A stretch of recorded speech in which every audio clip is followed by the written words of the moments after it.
नमस्कार। प्रारब्ध के एक और चर्चा सत्र में आप सभी का स्वागत है। स्क्रीन के दूसरे हिस्से पे आप जिन्हें देख रहे हैं, चिर परिचित चेहरा, चाहे वो ओटीटी प्लेटफॉर्म हो, चाहे सोशल मीडिया प्लेटफॉर्म हो, बाबा रामदास जी यानी अजित सिंह जी। पंजाब पर कोई चर्चा हो जी, थैंक यू, नमस्कार। पंजाब पे कोई चर्चा हो, पंजाब विषय हो सरोकारों का, तो मुझे नहीं लगता कि हम सब अजित सिंह जी से ज्यादा किसी को सुनना चाहेंगे, क्योंकि अजित सिंह जी का नाता, पारिवारिक नाता न सिर्फ पंजाब में रहा है, न इनका जीवन पंजाब में बीता है, बल्कि ये एक स्टूडेंट की तरह पंजाब को लगातार पढ़ते हैं, लगातार घूमते हैं, लगातार बुनते हैं। अजित जी, पंजाब में आने से पहले, पंजाब की जमीन में आने से पहले दर्शकों को भी बड़ा रोचक लगेगा, बड़ा अजीब सा लगेगा कि पंजाब की ये आज की चर्चा शुरू होती है वाया उत्तर प्रदेश। एक्चुअली पिछले दिसंबर माह में, इसी दिसंबर महीने में 19 तारीख को पंजाब के उद्योगपतियों का एक बड़ा प्रतिनिधिमंडल उत्तर प्रदेश में आया और सीएम योगी आदित्यनाथ जी से मिला। और अब मैं लास्ट एंड रिजल्ट की बात करूं तो कुल मिला के 1,75,000 करोड़ रुपए के निवेश पंजाब के उद्योगपतियों का उत्तर प्रदेश को मिला है, एमओयू साइन हुए हैं।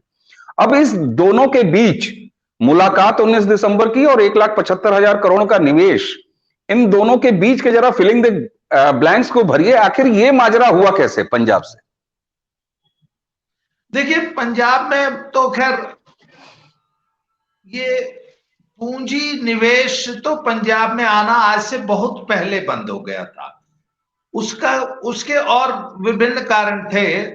जब पंजाब में हालात अच्छे थे और लॉ एंड ऑर्डर की कोई ऐसी प्रॉब्लम नहीं थी, निवेश तो देखिए पंजाब में तब भी नहीं आ रहा था। और उसके लिए पंजाब की सरकारें जो है समय समय पर चिंता करती रहीं, प्रयास करती रहीं। और अब मुझे अच्छी तरह याद है, जब बादल साहब की गवर्नमेंट थी तो 17 से पहले तो सुखबीर बादल जी ने बहुत बड़ा इसी तरह समिट किया था, इन्वेस्टर्स मीट किया था मोहाली में। तब भी लोगों ने बड़े बड़े वादे किए थे, पर कोई पंजाब आया नहीं था। दूसरा, उसके बाद अमरिंदर सिंह जी की सरकार भी बहुत प्रयास करती रही, परंतु पंजाब में निवेश नहीं आया। परंतु एक बात थी कि सुखबीर बादल साहब की गवर्नमेंट रही हो 10 साल, चाहे 2 टेन्योर पंजाब कांग्रेस के, इन 20 सालों में, पिछले 20 सालों में पंजाब में लॉ एंड ऑर्डर की कभी कोई समस्या इन दोनों ही पार्टियों ने नहीं आने दी। हालांकि जो जब अपना अमरिंदर सिंह जी को हटा के चन्नी को मुख्यमंत्री बनाया गया, उस दौरान जो है दिल्ली में किसान आंदोलन, सो कॉल्ड किसान आंदोलन चल रहा था। तो उस दौरान पंजाब में लॉ एंड ऑर्डर की समस्या, गंभीर समस्याएं पैदा हो चुकी। पर जब पंजाब में लॉ एंड ऑर्डर सही था तब भी तो पंजाब में निवेश नहीं आ रहा था ना। उसके बहुत सारे कारण थे। सबसे पहला था कि पंजाब की गवर्नमेंट जो है इन्वेस्टर्स को बहुत ज्यादा टैक्स बेनिफिट्स, टैक्स रिबेट्स और टैक्स हॉलीडेज देने को तैयार नहीं थी। दूसरे, पंजाब की जमीनें उस दौर में बहुत ज्यादा महंगी थी, बहुत ज्यादा। पंजाब में जमीन सबसे बड़ा था। मतलब मैं आपको एक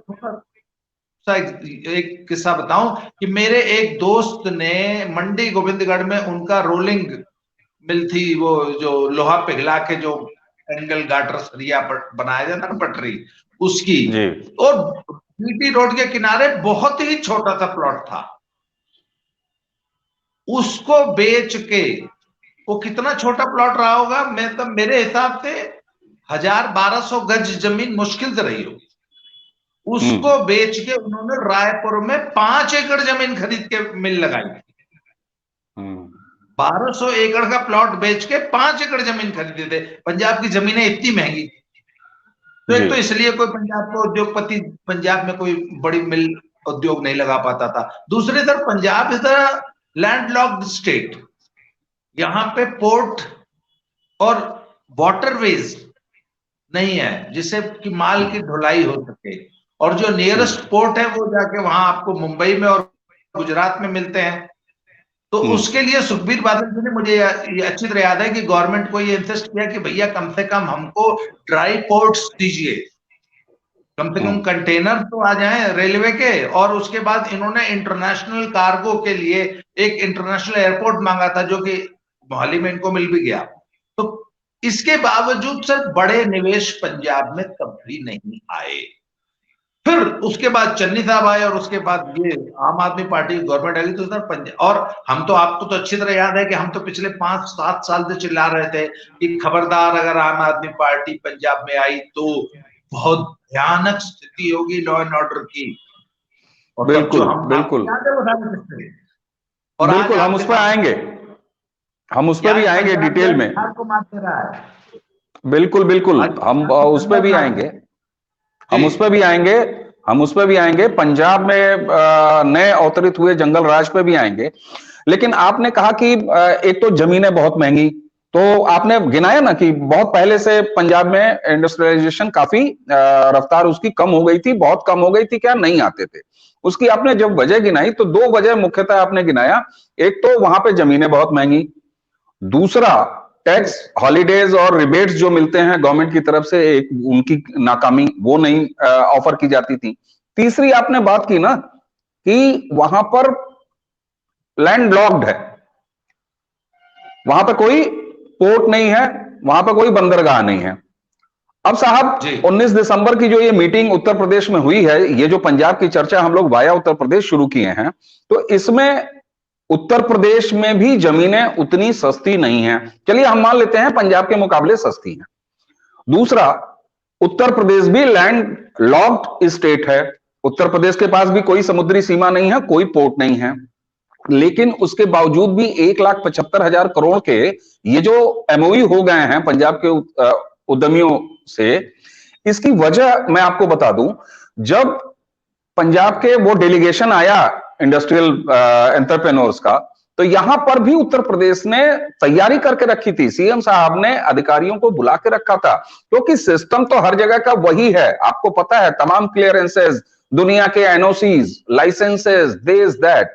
अब हुआ क्या कि लगभग सिंगल विंडो सिस्टम क्रिएट कर दिया था योगी आदित्यनाथ जी ने जब ये पंजाब के डेलीगेशन आया। तो अब सिंगल विंडो कैसे क्लियर किया? उन्होंने इंडस्ट्री के लोगों को वहीं बुला के बैठा रखा था, उन्होंने जितने अलाइड डिपार्टमेंट्स हैं, जिनके जिनके परमिशंस की जरूरत पड़ती है, उनको बुला के बैठा रखा था।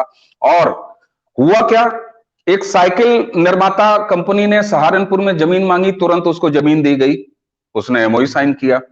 दूसरे, लैंड यूज, अगर किसी ने कहीं पर लैंड पहचाना हुआ है और उसका जो लैंड यूज होता है अगर वो इंडस्ट्रियल नहीं है, तो उस लैंड यूज को बदलने की भी तैयारी करके रखी गई थी। इसका मतलब ये है, जिसका नतीजा आता है कि 1,75,000 करोड़ रुपए का निवेश, वो भी पंजाब के एक अपने राज्य से उत्तर प्रदेश जैसे राज्य में आना, ये केवल इतनी सुविधाओं के चलते नहीं हुआ है। इसके पीछे एक चीज जरूर है, वो है लॉ एंड ऑर्डर, सुरक्षा का भाव। ठीक है, आप सस्ती जमीन दे देंगे, आप सारे क्लियरेंसेस दे देंगे, फैक्ट्री वाला फैक्ट्री लगा देगा और दूसरे दिन फैक्ट्री लूट ली जाएगी, उसका गेट तोड़ दिया जाएगा, उसका भंडारण, उसका गोडाउन तोड़ दिया जाएगा। ये अगर स्थिति होगी तो क्या पंजाब में आप बिगड़ते लॉ एंड ऑर्डर को, पंजाब से भागते निवेश को, और ये निवेशकों का पलायन है। अभी तक जो पंजाब कमाने के लिए, बढ़िया कैरियर बनाने के लिए कनाडा और अमेरिका और इंग्लैंड जाने प्रवास के लिए जाना जाता था, अब वहां का उद्यमी अपने ही देश के दूसरे प्रदेशों में जा रहा है, उत्तर प्रदेश में आ रहा है। तो आखिर इस पलायन के पीछे, जो इंडस्ट्रियल पलायन हो रहा है, इसके पीछे आप लॉ एंड ऑर्डर को कितना देखते हैं, पंजाब के बिगड़ते लॉ एंड ऑर्डर? नहीं, देखिए, लॉ एंड ऑर्डर एक बहुत बड़ा मुद्दा है, आज की तारीख में बहुत बड़ा मुद्दा है। पर मैं ये कह रहा हूं कि लॉ एंड ऑर्डर को हम 5 मिनट बाद डिस्कस करेंगे। एक और बड़ा मुद्दा है इंफ्रास्ट्रक्चर। आज जैसा कि आप जानते हैं कि यूपी में 8 मेगा प्रोजेक्ट्स चल रहे हैं, जिसमें से 3 तो 4 तो कंप्लीट हो चुके हैं और बिल्कुल बाकी 4 अगले 2 सालों में हो जाएंगे एक्सप्रेसवेज के। जी। इसके अलावा 4 लेन और 6 लेन की तो गिनती ही नहीं है। आज की तारीख में पंजाब में अब तक एक भी एक्सप्रेसवे नहीं है। एक जो है दिल्ली कटरा, वो ऑलरेडी 2 साल लेट हो चुका है, उस पे अभी कंस्ट्रक्शन चल रहा। तो इंफ्रास्ट्रक्चर के मामले में पंजाब जो है यूपी से पिछड़ चुका है। सबसे बड़ी बात, गवर्नमेंट में विल पावर ही नहीं है। और उसके बाद आता है लॉ एंड ऑर्डर। तो सर, लॉ एंड ऑर्डर खराब आज नहीं हुआ है। लॉ एंड ऑर्डर का एक इतिहास है। 1978 में जाना पड़ेगा आपको। चलिए, वो जो बिल्कुल चलिए। आतंकवाद का दौर था, खालिस्तानी आतंकवाद का दौर वहां से शुरू हुआ और 1994 तक जो पंजाब ने ब्लीड किया, जो पंजाब का लहू बहा, तो एक तो पंजाब ने पहली बड़ी चोट तो तब खाई थी। उसके बाद पंजाब सुधरा और सुधरते सुधरते यहां तक आया।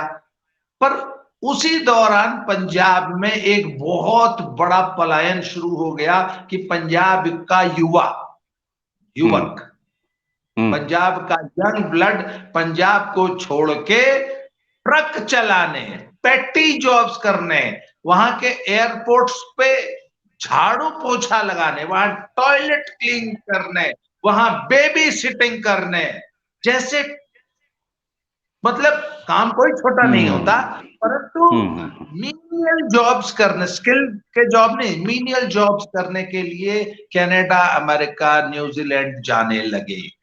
तो साहब, जिस स्टेट का यूथ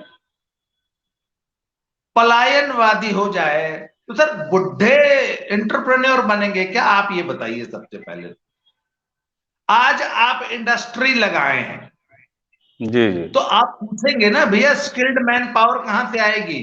तो बोले सर, स्किल्ड मैन बिल्कुल। पावर तो यूपी बिहार से आएगी। तो बोले भैया, कोयला यूपी बिहार से आना है, पानी तुम्हारे पास है नहीं, सड़कें तुम्हारे पास है नहीं, स्किल्ड मैन पावर तुम्हारे पास है नहीं, ये सब कहां है? यूपी में है। तो कहते फिर मैं आपके घर क्यों लगाऊं इंडस्ट्री? बोले आपके लड़के की शादी होने वाली है, तो आप लड़की वाले ने पूछा कि भैया मेरी बेटी, आपकी बहू सोएगी कहाँ? आपके यहाँ तो कमरा है या नहीं है? बोला पड़ोस वाले घर में सोएगी। खाना कहाँ खाएगी? आपके यहाँ तो रोटी है या नहीं? बोला रोटी पड़ोस के से आएगी। सही बात है। आपके यहाँ तो पानी नहीं है? तो बोला पानी भी पड़ोस से आएगा। वॉशरूम नहीं है? बोला वही पड़ोस में चली जाएगी नहाने धोने, कुल्ला फिरा के। तो बोले फिर मैं आपको क्यों ब्याह लड़की, में उन्हीं के लड़के से अपनी लड़की की शादी कर देता हूँ। बिल्कुल सही बात है।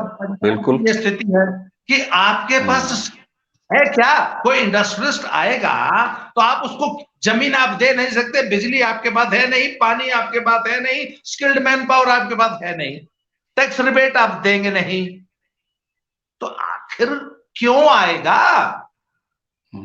तो यूपी में और लाल कालीन बिछा के योगी बाबा बैठे हैं, पूंजीपति वहां चले गए, उद्योगपति वहां चला गया।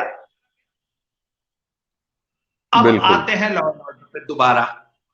जी जी। तो साहब, लॉ एंड ऑर्डर की स्थिति वहां से खराब हुई, तो एक ठप्पा आपके ऊपर लग गया। और हाँ, क्या कि कोई जख्म जो है ना भाई साहब, अगर आप उसको सिर्फ छोड़ दें और साफ सुथरा रखें तो समय के साथ भर जाता है। दुनिया का कोई भी जख्म, अगर आप डायबिटिक नहीं है, परंतु अगर आप उस जख्म को बार बार कुरेदते रहेंगे, जख्म भर गया उसमें फिर नया ब्लेड मार देंगे, तो वो जख्म कैसे भरेगा? बिल्कुल नहीं मैं भरेगा। पिछले बिल्कुल सही। 16 साल से सर पंजाब में रह रहा हूं। हर 2-3 साल के बाद पंजाब की गाड़ियों में एक स्टिकर प्रकट हो जाता है, संत जरनैल सिंह भिंडरा वाले AK-47 लेके बैठे हैं और स्टिकर गाड़ी के पीछे लिखा है, लगता है फिर आना पड़ू, लगता है दोबारा आना पड़ेगा। अरे भैया, ये तुम किसको देते हो? लगता है फिर आना पड़ेगा, ये धमकी आप किसको देते हैं? पंजाब के आम नागरिक को ना। तो सर वो धमकी उद्योगपति पूंजीपति भी तो पढ़ता है कि अरे भैया इस बिल्कुल स्टेट पड़ता की है। क्या गारंटी है, यहाँ कल को कोई AK-47 लेके आ गया तो तब हमारी इंडस्ट्री का क्या होगा। पर बिल्कुल डिस्टर्ब जगह पर कौन आदमी अपना 5,000 करोड़ 10,000 करोड़ का निवेश करेगा। बिल्कुल, कोई नहीं करना चाहेगा साहब। तो सर आपने उन जख्मों को कभी भरने ही नहीं दिया। उसके बाद साहब आपका आ गया किसान आंदोलन। पूरे 1.5 साल तक जो मेन लाइन थी उसके ऊपर किसान धरना देके बैठे रहे अमृतसर जालंधर के बीच में। और अंत में गवर्नमेंट को एक समझौता करना पड़ा कि ठीक है भैया, पैसेंजर ट्रेन बेशक मत चलने दो, कम से कम जम्मू कश्मीर की लाइन तो खाली करो, वहां सामरिक सप्लाई हमको करनी होती है। कश्मीर में आर्मी पहुंचानी है, सेना पहुंचानी है, एम्युनिशन पहुंचाना है, आर्मी को रसद बिल्कुल राशन पहुंचाना है। इसके लिए फिर इनसे एक पैसेज लिया गया जिससे गुड्स ट्रेनें चल पाई। और मुझे याद है 6 महीने से ज्यादा मुंबई से आने वाली सारी ट्रेनें या दिल्ली इधर उधर से अंबाला में खत्म हो जाती थी, आपको मालूम है। बिल्कुल अंबाला से बिल्कुल आगे खत्म ट्रेन होती नहीं थी। जाती। बिल्कुल बिल्कुल ऐसा हुआ। आप कहते हो हमारे यहाँ, अच्छा सुखबीर बादल ने बड़ी रिक्वेस्ट कर करके अपने यहाँ एक ड्राई पोर्ट लॉजिस्टिक पार्क बनवाया।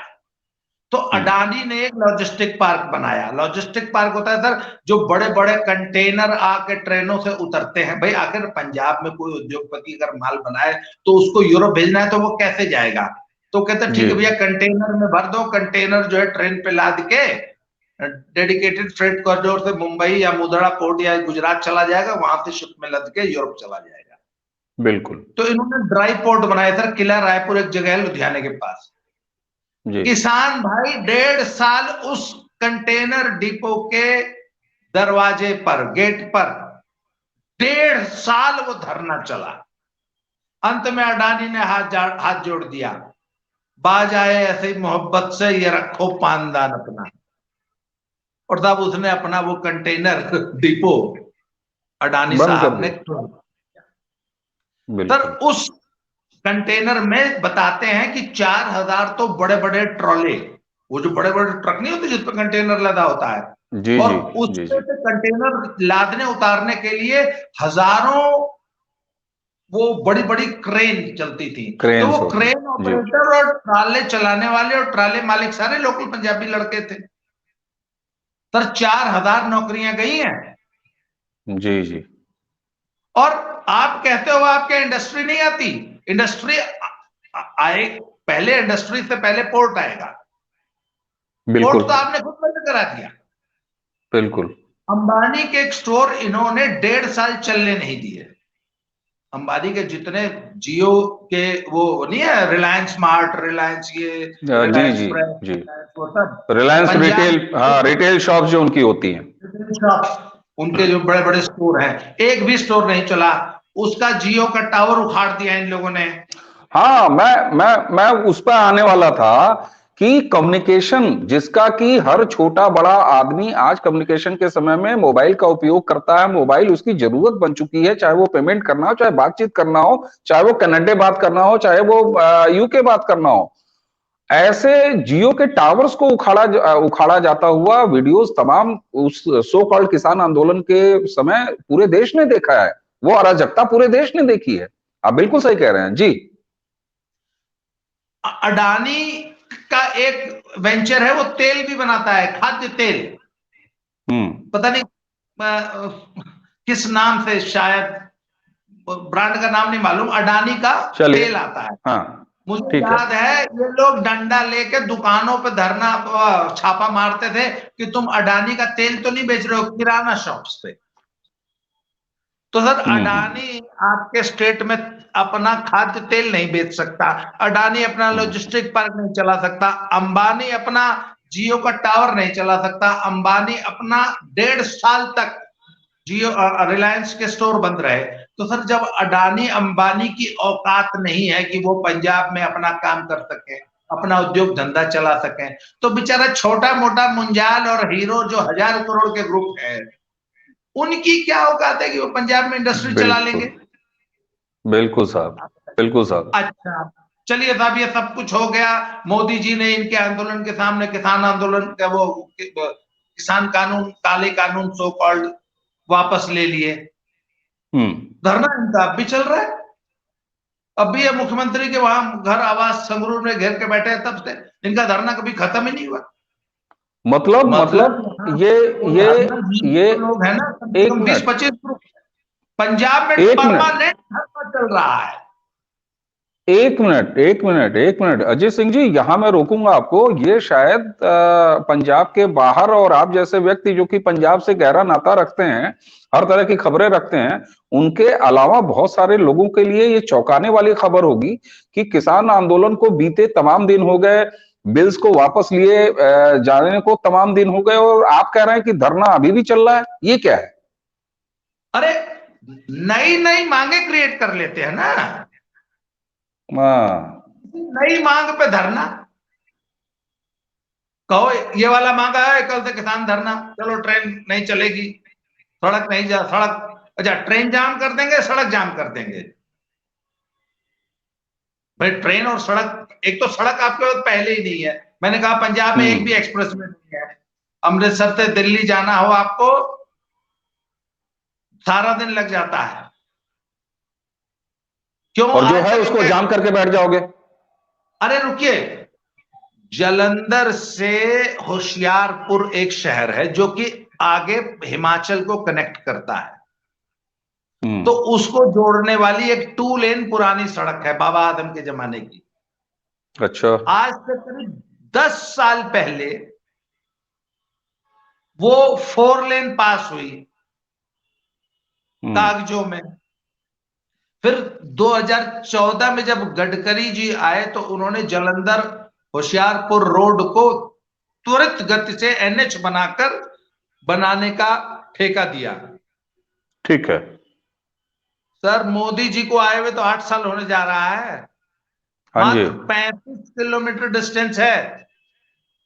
2 लेन सड़क पहले से थी, सिर्फ 2 लेन बनानी है। जी। कोई ज्यादा उस पर पुलिया, पुल, फ्लाईओवर नहीं, सिर्फ एक फ्लाईओवर बनाना है।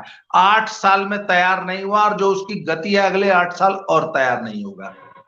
क्यों सर? आज तक लैंड एक्विजिशन के मसले ही खत्म नहीं हुए। 35 किलोमीटर सड़क पिछले 8 साल में नहीं बन पाई।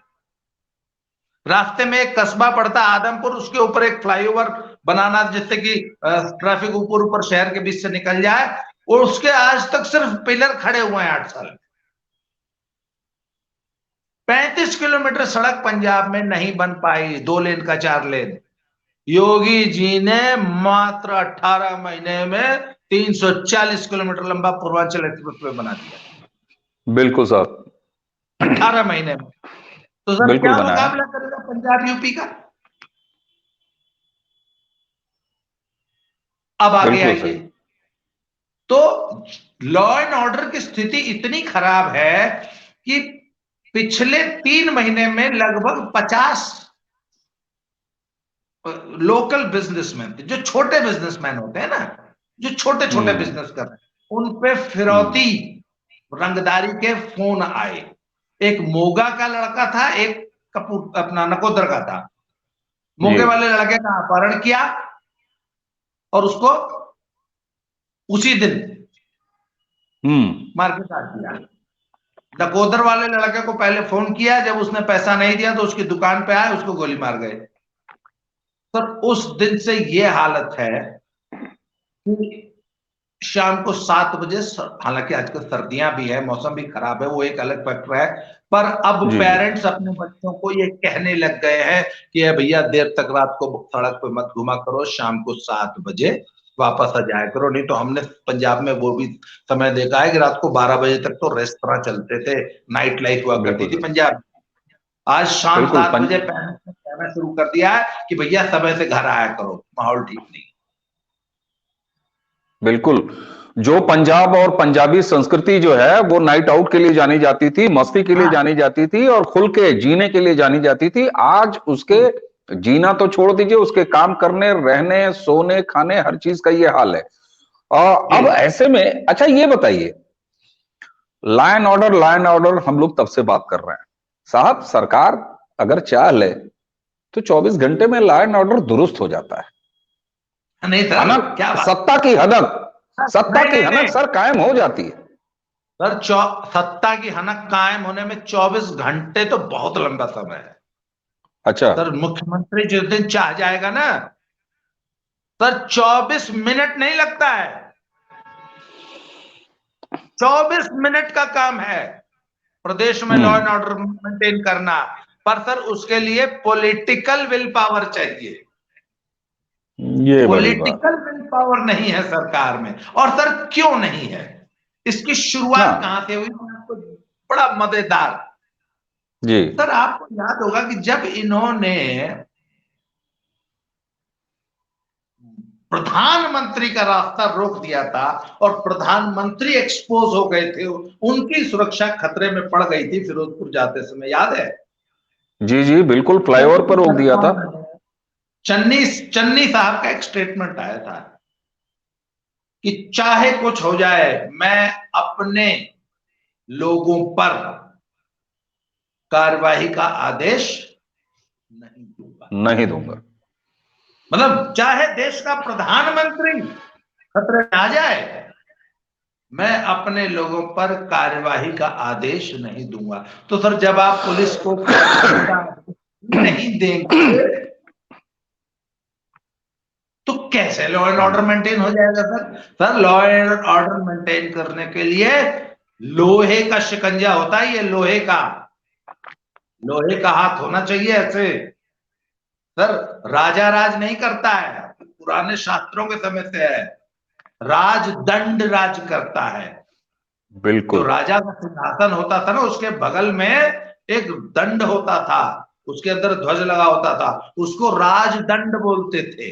दंड माने संस्कृत शब्द डंडा। तो सर कहा जाता है कि राजा राज नहीं करता, राजा का डंडा राज करता है। तो सर जब राजा के पास डंडा है ये नहीं है तो राज कौन करेगा। सर आपको याद होगा कि एक लखबीर नाम के एक व्यक्ति की सिंघू बॉर्डर पर हत्या करके उसको लटका दिया गया था, उसका हाथ काट दिया, उस पर हाथ एक पैर आरोप उसके बेअदबी की है। बेअदबी का। तो सर वो जो बेअदबी वाले, वो हाथ काटने वाले और बोलने वाले जिन्होंने आदेश दिया था, उनको सर पंजाब में गिरफ्तार किया गया। जी। तो सर जब गिरफ्तार करके ना तो एसएसपी साहब ने एक प्रेस कॉन्फ्रेंस की, प्रेस कॉन्फ्रेंस। तो सर जी।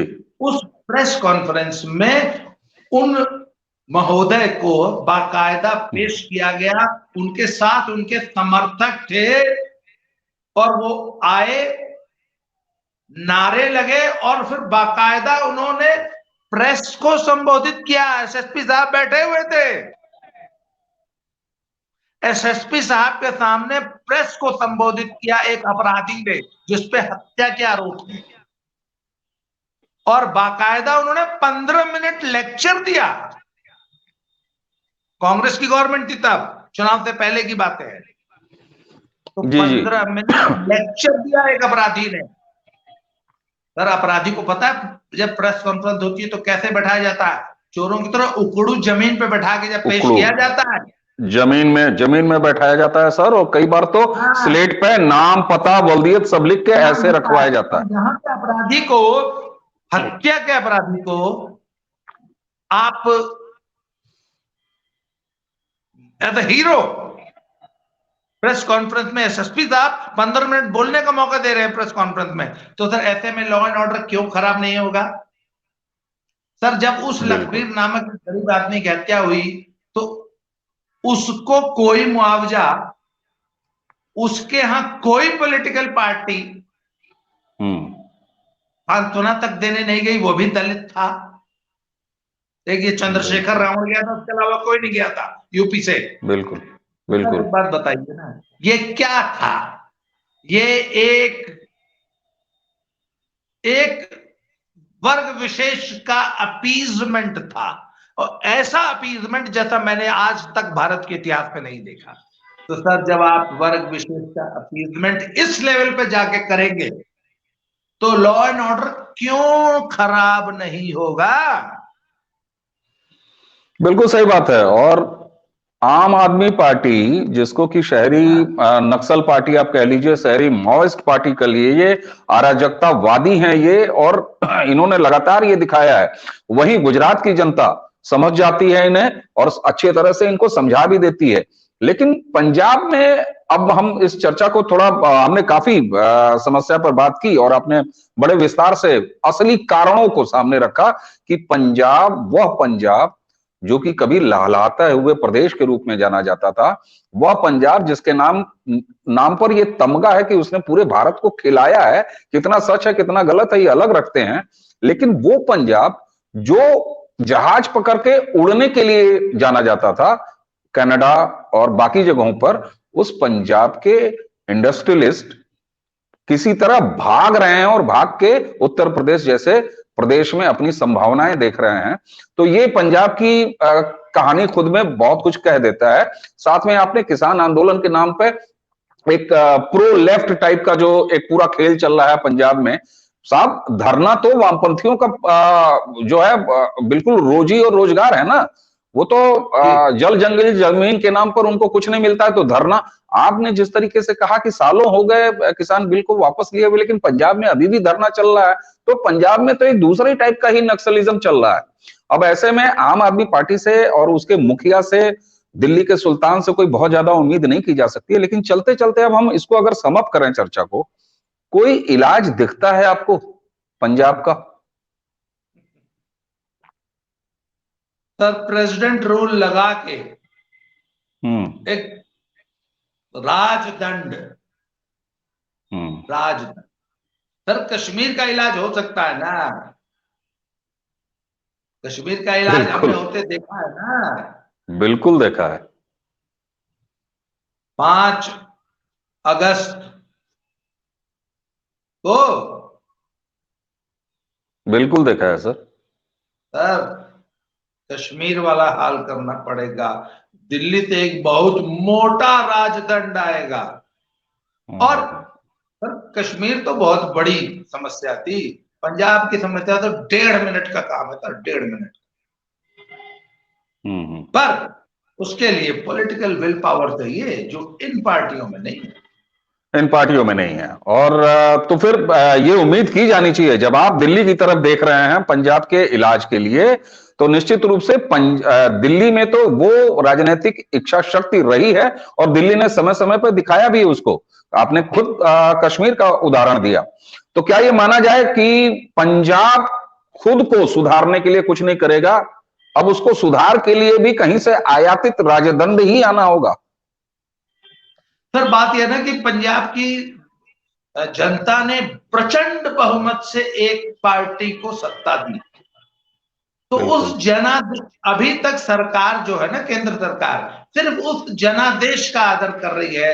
अरे भैया, तुम इतने गाजे बाजे के साथ हाथी घोड़े पे बैठा के इनको लाए हो, इतना प्रचंड बहुमत दिए हो, तो चलो इनको मौका दे लेते हैं। कल को कोई ये न कहे कि अरे हमको तो मौका नहीं दिए मोदी जी, हम तो यह कर देते वाह कर देते। तो वो कह रहे हैं कि अच्छा भैया देख लो, चलो 2 महीना और देख लो, 6 महीना और देख लो।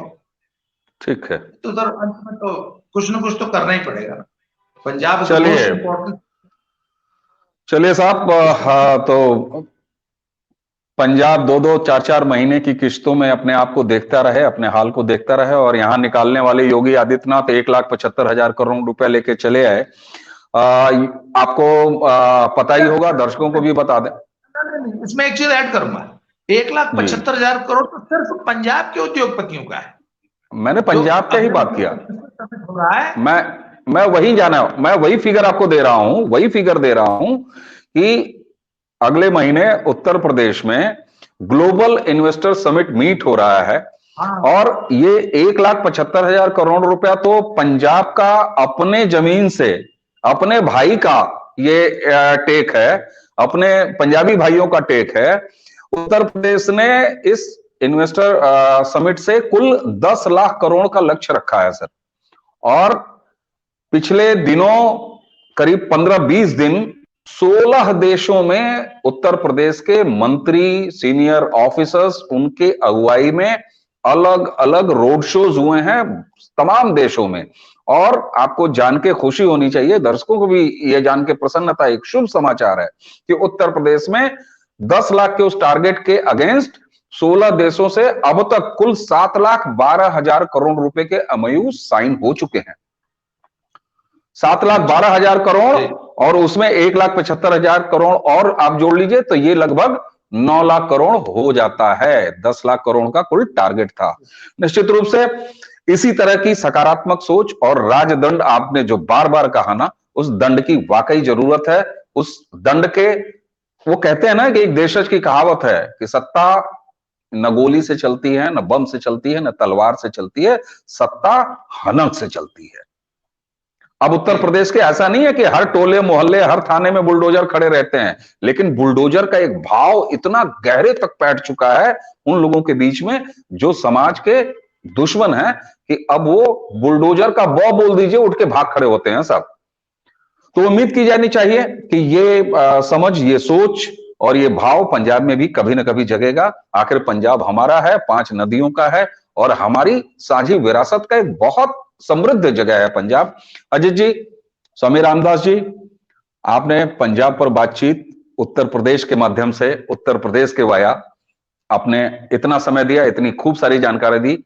आपको नमस्कार करने से पहले मैं प्रारब्ध के दर्शकों से एक बार फिर वही पुराना निहोरा करूंगा कि अगर अभी तक हमारे चैनल को सब्सक्राइब नहीं किया है तो मालिकों सब्सक्राइब कर लीजिए और हमारे चैनल को इसी तरह देखते रहिए। तो आइए धन्यवाद देते हैं अजित सिंह जी को। नमस्कार अजित जी। बहुत बहुत धन्यवाद सर, बहुत बहुत धन्यवाद। Thank you.